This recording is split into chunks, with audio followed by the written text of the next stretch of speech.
আসসালামু আলাইকুম প্রিয় নবম দশম শ্রেণীর শিক্ষার্থীরা, আর্য পাঠশালার নতুন একটি ক্লাসে তোমাদের সবাইকে স্বাগতম। প্রিয় শিক্ষার্থীরা, তোমরা 2025 সালে যারা নবম দশম শ্রেণীতে পড়বে তাদের জন্য আজকে মূলত তোমাদের নতুন বইগুলো পাবলিশ করা হয়েছে। তো আজকে মূলত আমি তোমাদের সাথে তোমাদের গণিত বইয়ের নবম দশম শ্রেণীর গণিত বইয়ের রিভিউ আলোচনা করব।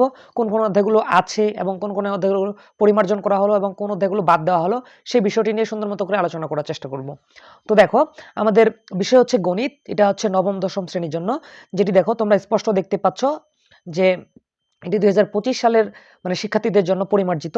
এবং আমরা যদি এটার মানে সংস্করণটা দেখি আমরা তাহলে বুঝতে পারবো। দেখো, প্রথম সংস্করণ হচ্ছে 2012-তে এবং পরিবর্তিত যে সংস্করণ হচ্ছে 2024 সালে লাস্ট সংস্করণ করা হয়েছিল।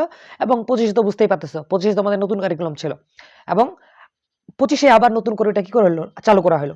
তো দেখো, আমাদের যদি আমরা সূচিপত্রটার দিকে তাকাই, আমরা দেখি কোন কোন অধ্যায়গুলো রয়েছে, কোনগুলো বাদ দেওয়া হয়েছে।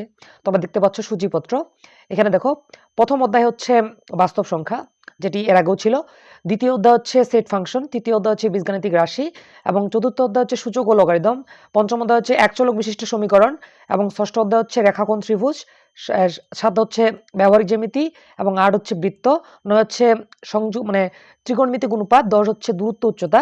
11 হচ্ছে বীজগাণিতিক অনুপাত ও সমানুপাত। 12 হচ্ছে দুই চলক বিশিষ্ট সমীকরণ। এবং তোমরা যদি দেখতে চাও 13 নম্বর দেখো সসীম ধারা। তারপর 14 নম্বর হচ্ছে অনুপাত, অনুপাত সদৃশ্যতা এবং প্রতিসাম্যতা। এবং 15 নম্বর হচ্ছে ক্ষেত্রফল সম্পর্কিত সম্পাদ্য এবং উপপাদ্য। এবং 16 হচ্ছে পরিমিতি এবং সর্বশেষ যে অধ্যায় রয়েছে সেটা হচ্ছে পরিসংখ্যান। অর্থাৎ তোমাদের মোট 17টি অধ্যায় রয়েছে এবং এই অধ্যায়গুলো তোমাদের আগের যে বইটাতে ছিল, অর্থাৎ 2012 সালের বই কারিকুলাম যে ছিল সেখানেও এই চ্যাপ্টারগুলো ছিল। তার বুঝতে পারা যায় যে এখানে আমরা খুব একটা পরিমার্জন করা হয়নি গণিত বইয়ে। আশা করছি তোমরা আজকে ক্লাসে সুন্দর মতো করে বুঝতে পেরেছো। তো তোমরা যারা এই গণিত বইয়ের পিডিএফ লিঙ্ক পেতে চাও, তোমরা কমেন্ট বক্সে এই বইটির লিঙ্ক পেয়ে যাবে।